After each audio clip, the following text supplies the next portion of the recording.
एक बड़ी बात है कि आरंभ है प्रचंड। जब हम कहते हैं इंकलाब जिंदाबाद, जब छात्र नेता कहते हैं कि नियम कायदे ताक पर रख देने चाहिए, लिंग 2 कमेटी को लेकर जब बात की जाती है तो आदर्शवाद सामने आता है, लेकिन जब इस पर काम किए जाने की बात सामने आती है, जब प्रायोगिक रूप से इसको देखा जाता है, तब सामने एक अलग तस्वीर आती है। कैंपस में प्रचार सामग्री भी नजर आती है, प्रिंटेड प्रचार सामग्री।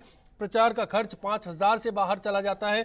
बात उपस्थिति की जाती है तो वो मजबूरी हो जाती है, क्योंकि वो ज़रूरी है छात्र संघ चुनाव के लिए। लेकिन उसके बाद क्या हो, उससे आगे क्या हो, किस तरह से कैंपस से प्रचार बाहर ना निकले, कैंपस में रहे, इसको लेकर क्या कुछ किया जा सकता है और राजस्थान यूनिवर्सिटी की क्या तैयारी है।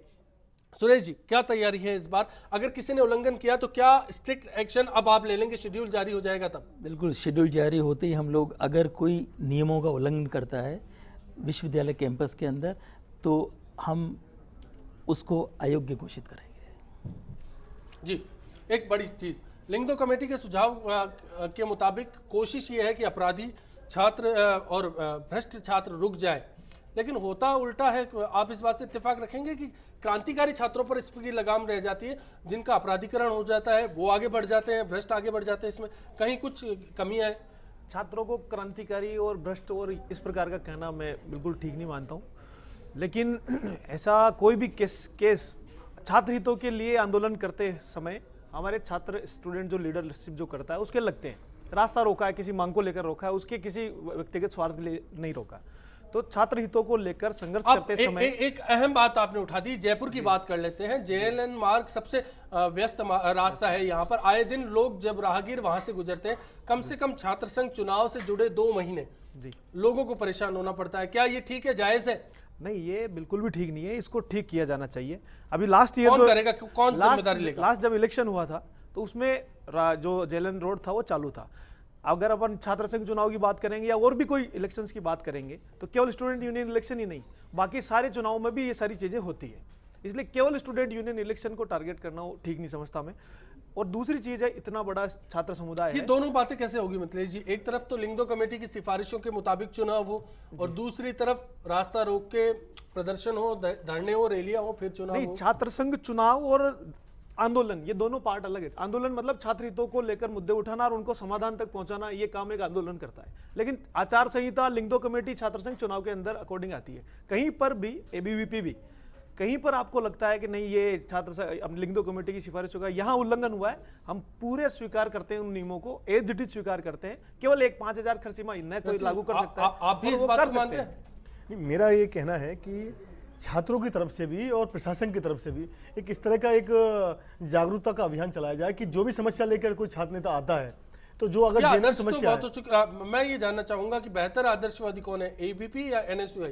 कौन इस नियम का पालन करता है पूर्णतः 100%? देखिए, मैं तो कहना चाहता हूं कि अगर छात्रों की समस्याओं को लेकर अगर कोई आदर्शवाद की बात करता है तो वो चाहे कोई भी संगठन हो, अगर कोई बात गलत है तो उसका सामना करना चाहिए, उठाना चाहिए। अगर मेरे सवाल का जवाब अभी भी साफ नहीं है। मैंने कह दिया कि अगर किसी बात को लेकर, हो सकता है ABP वाले लोग सड़कों पर नहीं उतरे, अगर हो सकता है किसी बात को लेकर NSUI वाले लोग सड़कों पर ना उतरे, तो ये कहीं ना कहीं इस बात को कहना कि कौन पार्टी कौन सड़क पर उतरना सही मानते हैं कि गलत मानते हैं आप? अगर ये प्रशासन वाले लोग, अगर छात्र ये संघ सरकार चुनाव के वाले, दौरान खास तौर पर मैं ये कहना चाहता हूँ, ये बात सिर्फ शासन चुनाव की नहीं है। शासन चुनाव तो केवल 1 महीने का कार्यक्रम है, उसके बाद भी 11 महीने भी छात्रों को उस 1 महीने के नियमों की बात अगर हम कर रहे हैं तो क्या हो? हाँ, कुछ समझाइश की जा सकती है। JNU के पैटर्न पे भी कुछ यहाँ पे बदलाव किए जा सकते हैं। हम दिल्ली यूनिवर्सिटीज में जाते हैं, JNU के कैंपस में इलेक्शन हमने देखे हैं कि वहाँ का अगर यहाँ पैटर्न हम चालू कर दें, और ये तब होगा जब यहाँ का वोटर, यहाँ का स्टूडेंट अवेयर होगा, यहाँ का स्टूडेंट इतना जागरूक होगा कि वो किस तरह का लीडर चाहता है। क्या वो इस तरह का लीडर चाहता है कि वो एजुकेटेड हो, उसकी सोच बहुत अच्छी हो, वो अपने कैंपस को, अपने एजुकेशन को बहुत आगे ले जाना वाली सोच हो, एक डिबेट कंपटीशन हो, शाम के टाइम एक जितने स्टूडेंट लीडर्स हैं जो इलेक्शन लड़ना चाहते हैं, एक टॉपिक रख दिया जाए। चलिए, मैं मान लेता हूं कि आपकी ये राय है, लेकिन क्या NSUI में इस पैटर्न को लागू करने के लिए आपने कोई वकालत की? क्या इस बार मैं मानूं कि आपका जब प्रत्याशी का चयन होगा तो इसी आधार पर होगा, पहले डिबेट होगी, जितने भी प्रत्याशी आते हैं फिर उनमें से चुना जाएगा कि हमने हमारी लिस्ट को 6 में से 3 कर दिया है। ये सब कुछ हमने, वो तो आपका पर्सनल आकलन होगा ना? नहीं, पर्सनल आकलन नहीं है, संगठन के तौर पर है। अभी हमने यूनिवर्सिटी के अंदर 5 ईयर लॉ कॉलेज है, वहाँ एक quality and equality in education एक प्रोग्राम चलाया। उसके अंदर वहाँ के जो स्टूडेंट वहाँ पढ़ाई कर रहे हैं उनसे हमने उनकी राय जानी कि क्या किस तरह का स्टूडेंट एक स्टूडेंट लीडर चाहता है। उस पर हमने सब लोगों की राय ली, तब वहाँ पे जो नाम निकल के सामने आए वो 3 नाम हमारे बीच में बचे हुए हैं और हम ट्राई कर रहे हैं। बेहतर एक साथ फॉर्मूला नहीं हो कौन सा पाएगा। है मिथिलेश जी इन दोनों में से? मुझे आप लगता है एक कि तरफ आप राष्ट्रीय मुद्दों को लेकर चुनाव लड़ने की बात करते हैं, कैंपस से ये जागरूकता लाने की बात करते हैं, और दूसरी तरफ बात आती है कि एक आदर्शवादी स्टूडेंट नेता उभर कर आना चाहिए, उसके लिए पहले कैंपस में एक वर्कशॉप हो जाए। बिल्कुल मैं ये मानता हूँ और ये हमने शुरू भी किया है। हमने ये जो दोनों में रैली से की, बेहतर फॉर्मूला बिल्कुल कौन सा ये है? सबसे बढ़िया फॉर्मूला यही है। जिस हिसाब से जेएनयू के इलेक्शन होते हैं वहाँ पर्चा बढ़ता है, फोटोकॉपी बढ़ती है, हैंडमेड पेम्पलेट, हैंडमेड पोस्टर काम में लिए जाते हैं, लेकिन उसका सबसे बड़ा कारण वहाँ तो पर इलेक्शन का नाम होता है, नहीं वहाँ पर ये होता है, प्रिंटेड वहाँ पर होता है, वहाँ पर फॉलो होता है, पूरा फॉलो होता है। लेकिन सबसे बड़ी कैंपस में नहीं होता। हाँ, हमारे कैंपस में इसलिए नहीं होता क्योंकि हमने उनको इशू बेस्ड नहीं बनाया। यहाँ का इशू जब तक वो देश के मुद्दों से नहीं जोड़ेंगे, विश्वविद्यालय के मुद्दों पर यूनिवर्सिटी डिबेट नहीं करवाएगी, और छात्र संगठन राष्ट्रीय मुद्दों की बातें ही करते हैं, जब तक उनको छात्रों तक लेके नहीं जाएंगे, जब तक कोई डिबेट होना असंभव है। तो जब डिबेट नहीं होगी तो फिर कौन से मुद्दे रहेंगे? फिर वो जाति का मुद्दा रहेगा, फिर वो क्षेत्रवाद का मुद्दा रहेगा। मैं ये मानता हूं उनको ऑप्शन देना चाहिए छात्रों को। छात्र संघ चुनाव में एक ऑप्शन डिबेट का रहना चाहिए, विश्वविद्यालय को भी चाहिए। आर्टिकल 370 पर स्टूडेंट यूनियन जो भी लड़ रहे हैं स्टूडेंट यूनियन का इलेक्शन, उनका क्या मैटर है, उनको क्या बोलना चाहते हैं, उनका व्यू क्या है, और छात्रों को बिठाया जाए, उनको सुनाया जाए। अगर इस पैटर्न पर हम छात्रों को लेकर जाते हैं, राष्ट्रीय मुद्दों सीधा को कश्मीर ले जाए, सीधा राजस्थान की बात ना हो। बिल्कुल राजस्थान की बात भी हो, इस विश्वविद्यालय के अंदर अगर हॉस्टल की कमी हो वो भी बात हो, लेकिन आम छात्र, आज का छात्र, आज का नागरिक है, तो देश से भी उसको जोड़ना चाहिए। सर मैं यही सोचता हूँ कि सर ने भी बताया कि डिबेट कंपटीशन बिल्कुल होना चाहिए, मैं इस बात से पूर्ण सहमत हूँ। आज कैंपस की बात करा जाए तो यहाँ पे ये जो जितना भी है ना सर बाहर तक प्रचार चल रहा है, ये कैंपस तक सीमित रहना चाहिए। हम लीडरशिप कर रहे हैं, स्टूडेंट लीडरशिप कर रहे हैं। आज देखा जाए 20-20 किलोमीटर तक है ना, अब चुनावों के प्रचार मिलेंगे, सब कुछ है, उसकी बजाय जितनी भी मेहनत ये बाहर गाड़ियाँ घूम रही हैं, सब कुछ कर रहे हैं, उसकी जगह अगर डिबेट कंपटीशन हो तो हमारे जितने भी छात्र हैं उनको पता लगेगा कि वहाँ पे कौन लीडर डिजर्व करता है, कौन क्या चाहता है, सबकी मेंटलिटी, और कौन बेटर रहेगा। सुरेश जी, डिबेट वाली बात आप भी मानते हैं कि ये क्या सुधार हो जाए तो बेहतर हो हमारे कैंपस में? आप किस तरह से इसकी शुरुआत हो? नहीं, ये बिल्कुल सही है कि सबसे बड़ी जो चीज़ है वो छात्रों में अवेयरनेस वाली बात है। चुनाव को लेकर, चुनावी मुद्दों को लेकर छात्रों का पहला उद्देश्य अपने विश्वविद्यालय को लेकर होना चाहिए। तो उस पे विश्वविद्यालय का विकास कैसे हो, शिक्षा का स्तर कैसे बढ़े, इन सब बातों पर भी छात्रों को बराबर क्लास में नियमित रूप से आए। अगर नियमित रूप से कक्षा में छात्र आते हैं तो निश्चित तौर से उनको विश्वविद्यालय की विभिन्न गतिविधियों के बारे में भी उनको पता ये चलेगा। राजनीति की पहली सीढ़ी माना जाता है इसको, लेकिन यहाँ पर जब राजनीति का आश्रय मिल जाता है, जब पैसे चलने लग जाते हैं, जब बड़े संगठन छोटे संगठनों के साथ हावी हो जाते हैं, तो आपको नहीं लगता कि कहीं ना कहीं पथ भ्रष्ट हो जाता है चुनाव? छात्रों को इसके बारे में सोचना चाहिए कि उनको किस दिशा में अगर जाना है। छात्र दिग्भ्रमित हुआ तो फिर उसको सुधारने की जिम्मेदारी निश्चित तौर से विश्वविद्यालय के भी है, शिक्षकों की भी है, और समाज की भी है, और मीडिया की भी है। चलिए नरसी, आप कुछ कहेंगे इस बारे में कि मैं- आपके संगठन के स्तर से इस तरह से क्या ओरिएंटेशन किया जाता है? नहीं, मैं सिर्फ आपसे भी एक निवेदन करना चाहता हूँ, मीडिया का भी इसमें बहुत बड़ा रोल हो सकता है। वो ऐसे मुद्दों पर एक ऐसी कार्यशाला बनाए, जैसे अभी हमने राजस्थान विश्वविद्यालय कुलपति जी को एक निवेदन किया था कि क्यों ना एक छात्रों को, एक क्रिमिनल नहीं है, राजस्थान विश्वविद्यालय का जो छात्र यहाँ पढ़ता है, जो यहाँ एडमिशन लेता है, वो अपराधी नहीं है। लेकिन पुलिस के द्वारा भी कई बार इस तरह की घटनाएं सामने आती हैं जिससे उन पर मुकदमे लगा दिए जाते हैं, लेकिन उनका जो आचरण है, विश्वविद्यालय में पढ़ने के लिए कई एग्जाम उनको देनी पड़ती हैं, कई मेरिटों से उनको गुजरना पड़ता है। तो अभी जो एक फ़ोन हमारे सामने यहाँ उदयपुर से आया था, उन भैया को मैं ये जवाब देना चाहता हूँ कि माना कि विश्वविद्यालय का चुनाव आज राजनीति की पहली सीढ़ी है, लेकिन क्या आज हम देश में राजनीति करना चाहते हैं, प्रदेश में राजनीति करना चाहते हैं, तो क्या एक पूरे राजस्थान वासी का, देशवासी का ये सपना नहीं कि अच्छे लीडर निकल के सामने आए, एजुकेटेड लीडर निकल के सामने आए, जिनको नॉलेज हो, जिनको। चलिए मैं यहाँ ब्रेक के लिए रुकूंगा, ब्रेक के बाद जब मैं लौटूंगा तो इस मुद्दे पर बात की जाएगी कि क्या राजनीतिक आश्रय के कारण ये राजनीति, छात्र राजनीति दिग्भ्रमित हो जाती है, कहीं रास्ता भटक जाते हैं हमारे छात्र नेता। आखिर पैसे का इस्तेमाल किस तरह से भरपूर होता है और क्यों इसको रोका नहीं जा सकता, आखिरी दौर की बात होगी। ब्रेक का वक्त है, कुछ ही पलों में लौटेंगे, आप बने रहिए।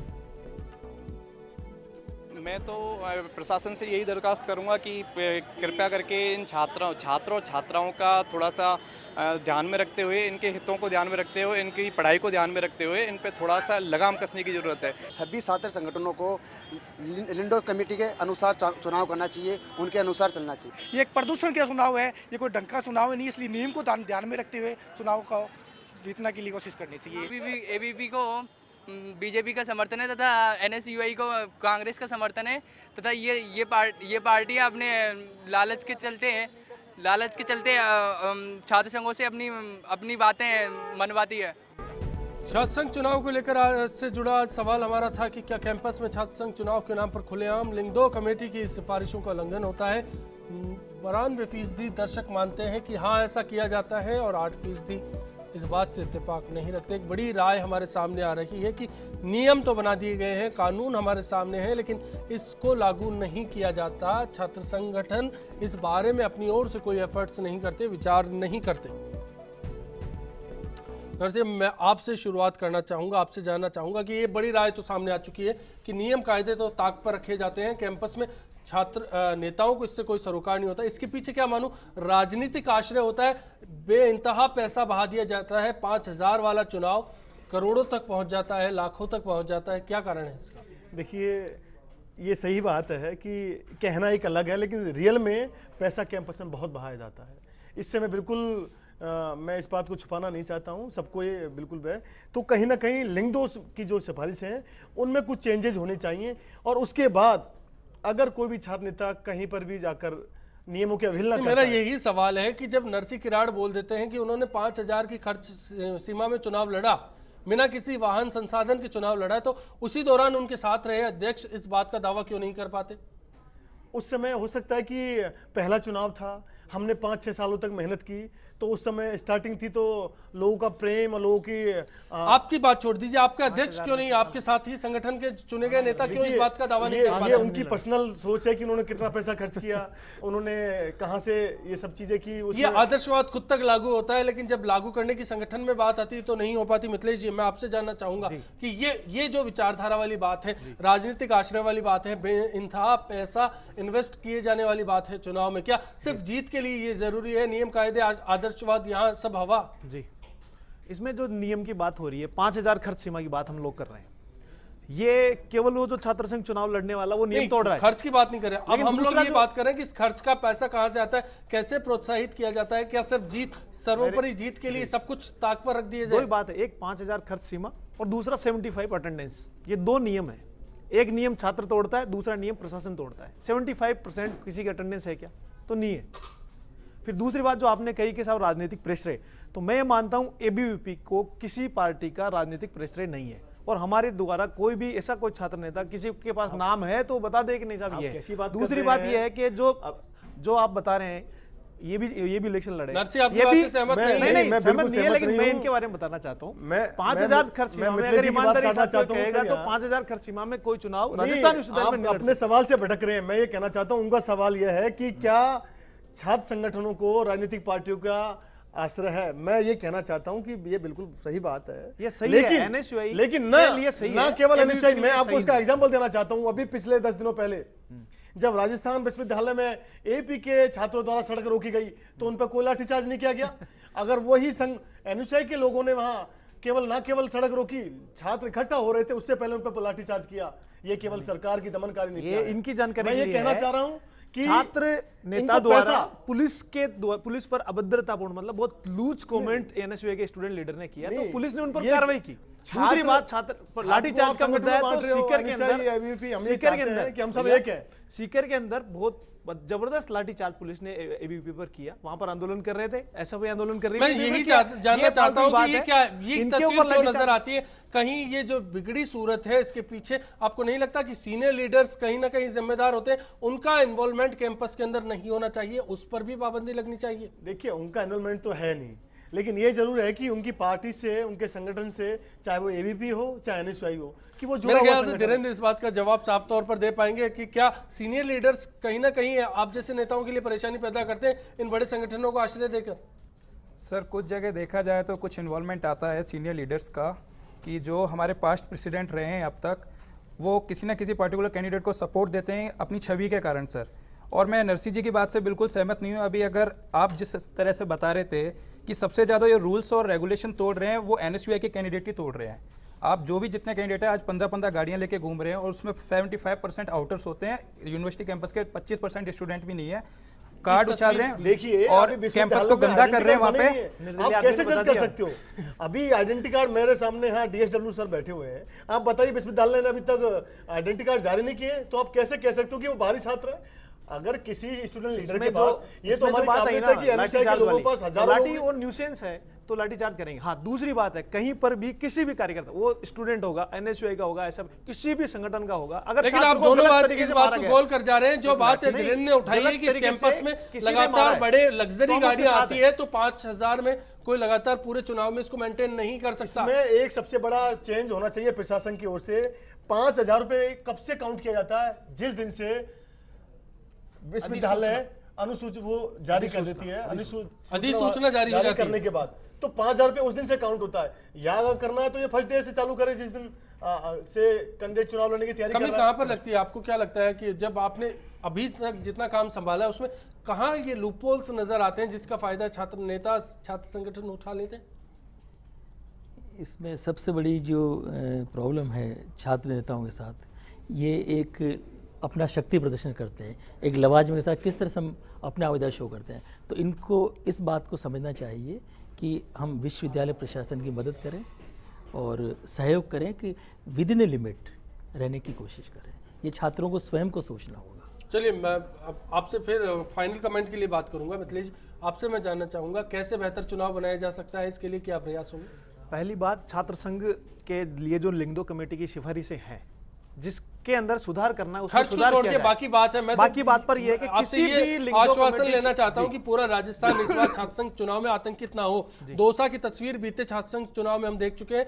कई ऐसे शहर थे जहां आगजनी की गई, छात्र सड़कों पर उतर आए, वो तस्वीर इस बार हमारे सामने ना आए। इसीलिए मैं प्रशासन से, ये आज की रैली भी प्रशासन के अंदर पहली हमारी मांग थी, 1 साल पहले भी हमारी पहली मांग थी, लिंगदो कमेटी की सिफारिशों के आधार पर चुनाव हो, प्रशासन कड़ाई से उसका पालन करे।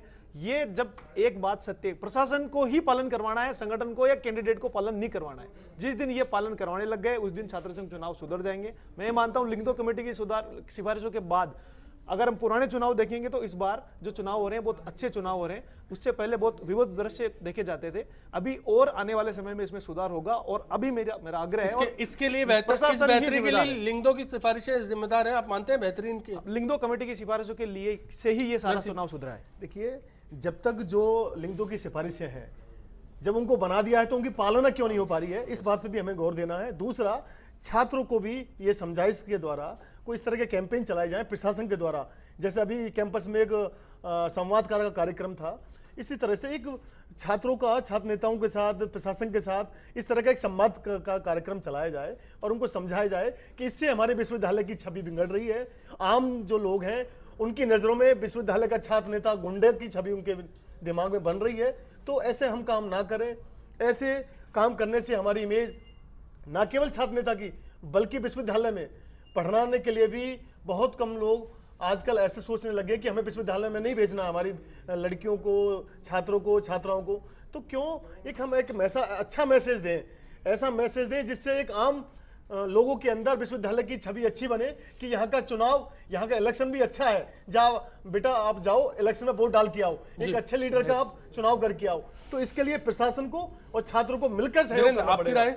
सर, मैं बिल्कुल यही कहना चाहूँगा कि हमारे यूनिवर्सिटी कैंपस में जो जितना ये आतंकित माहौल हो रखा है और इस पे है ना कंट्रोल होना चाहिए और प्रशासन को भी साथ देना चाहिए। प्रशासन भी हमें कोऑपरेट करके चल रहा है। अभी जो नरसी जी ने हमारे इशू बताया था कि NSUI के स्टूडेंट्स पे लाठीचार्ज हुआ था और ABP ने करा तो नहीं हुआ। सर, प्रशासन हर जगह से हमारे साथ देता है, बट वो यही चाहते हैं कि एक पीसफुल तरीके से आप हर कार्यक्रम करें। NSUI के स्टूडेंट से वहाँ पे जितने भी प्रशासन थे वहाँ पे अभद्रता, गलत बिहेवियर करा सबसे, और जिससे आमजन को परेशानी हो रही थी। इसलिए उनकी मजबूरी थी कि वातावरण को कंट्रोल करें, इसलिए उन्हें लाठीचार्ज मजबूरी में करना पड़ा। बिल्कुल निश्चित तौर पर एक बड़ी राय सामने आई है कि लिंगदो कमेटी की सिफारिशें सही है। हालांकि कुछ सुझाव भी हैं जिन पर अगर इंप्लीमेंट हो तो कैंपस का माहौल बेहतर हो सकता है। आगजनी की जो बात है, कैंपस के अंदर हुड़दंग की जो बात है, बाहरी लोगों को परेशान करने की बात है और उसके साथ साथ शहरों को बदरंग होने से बचाने की बात है, तो इस पर काम किया जाना बेहतर है।